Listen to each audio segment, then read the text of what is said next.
सबसे पहले मैं सेव की जनता का धन्यवाद देना चाहूंगा कि उन्होंने एक अध्यापक के बेटे पे विश्वास जताया और प्रदेश की सबसे बड़ी पंचायत में सबसे युवा सदस्य बनने का मौका दिया।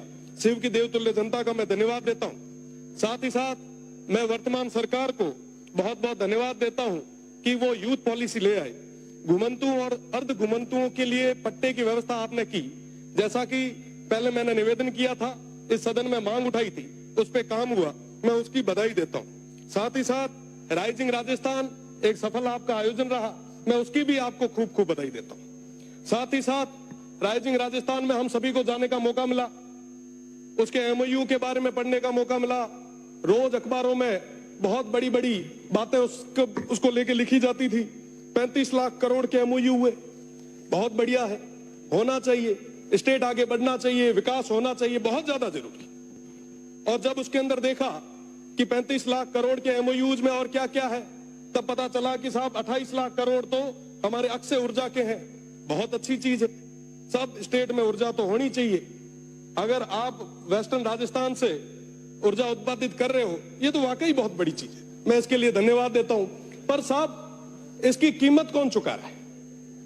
इसकी कीमत आज के समय में वो सीमांत के लोग चुका रहे हैं। उस अक्षय ऊर्जा के नाम पे आप जितनी भी बिजली जनरेट कर रहे हो, आप बताएं कि इस स्टेट को क्या मिल रहा है उसके बदले। पावर ग्रिड से हम आंध्रा को, तेलंगाना को, बाहर देश के अलग अलग राज्यों को बिजली दे रहे हैं। क्या हमारे किसानों को पूरी बिजली आज हम दे पा रहे हैं क्या? पेल घर में ना जिका चीज जरूरत है उरी तो पूर्ति आप कराओ। आज के समय में हमारे किसानों को कहीं बिजली नहीं मिल पा रही।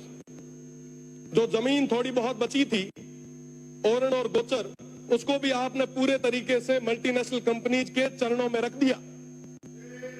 आज पूरे किसान बहुत ज्यादा परेशान है, पर उनकी बात कोई नहीं कर रहा। विकास की बात आई, हमने सोचा कि साहब मैन्युफैक्चरिंग यूनिट यहां लगेगी, खूब सारे युवाओं को रोजगार यहां मिलेगा।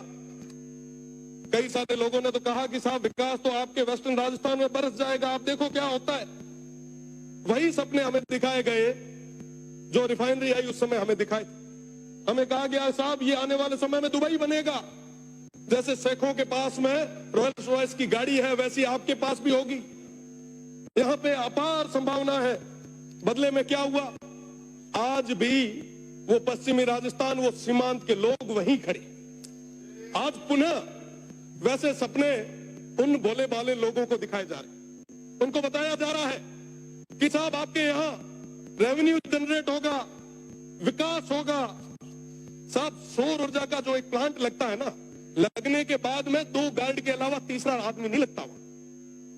और रही बात दूसरी, पहले वो प्लेट साफ करने के लिए एक आधा कोई आदमी लगाया करते थे, आजकल तो उसका भी रोबोट आ गया। और वहां पे पूरे तरीके से वन्य संपदा थी, उसको पूरे तरीके से खत्म कर दिया गया। अभी महाराज जी कह रहे थे लंपी की बात, पिछले लंपी के दौर में हमने भी खूब सारा प्रयास किया। गाय हम सभी के लिए पवित्र है, भगवान रूपी है। पर साहब आप बताएं कि जब ये ओरण और गोचर खत्म हो जाएगा तो वो गौ माता कहां जाएगी? आज उसकी बात कौन कर रहा है? पिछले दिनों भैया गांव में ओरण पे अनैतिक तरीके से, अवैध तरीके से वो अलॉटमेंट हो रहे थे। हमने मांग उठाई, वो लड़ाई लड़ी, बदले में क्या? मुकदमे। क्या मुकदमों से डरा दोगे? क्या मुकदमों से दबा दोगे? मैं आपको कहना चाहूंगा कि वाकई अगर आप चाहते हो, वाकई अगर आप युवाओं के साथ हो, वाकई आप अगर किसानों के साथ हो, मैं आपसे निवेदन करना चाहूंगा कि आप 70% अनस्किल्ड और सेमी स्किल्ड में प्राइवेट जॉब्स में रिजर्वेशन लाएं और कहें कि साहब जहां पे ये काम हो रहा है वहां के युवाओं को हम वरीयता देंगे। आप लाए? आप नहीं ला पाएंगे। मैं चैलेंज करता हूं, अगर आप ले आ पाए तो आप कहोगे वहां खड़े रहने के लिए हम लोग तैयार। साहब आज इस तरीके से आप ये जो काम कर रहे हैं वाकई बहुत दुखद है। लाखों की संख्या में खेजड़ियां कट रही है, वन्य संपदा खत्म हो रही है। आप याद करो तेजाजी महाराज को, बाबू जी को, हड़बू जी को, अमृता देवी जी को, जम्बेश्वर भगवान को। सब पर्यावरण के लिए उन्होंने क्या क्या नहीं किया। पर आज बदले में क्या हो रहा है? हम एक तरफ एक पेड़ मां के नाम लगा रहे हैं और दूसरे तरफ 100 पेड़ किसके नाम पे काट रहे हैं। जवाब मांगती है ये जनता, स्टेट देख रहा है। और मैं तो पश्चिमी राजस्थान के उन तमाम हमारे 47 माननीय सदस्यों से मैं कहना चाहूंगा, अगर समय रहते आपने उस क्षेत्र की आवाज को नहीं रखा तो वो जनता तैयार बैठी है। ये 1 साल निकल गया, 4 साल निकल जाएंगे, पता नहीं चलेगा। साहब उन लोगों के लिए, उन सीमांत के लोगों के लिए अगर कुछ भला कर सको तो कर लो, इससे बड़ा कोई मौका नहीं आना है।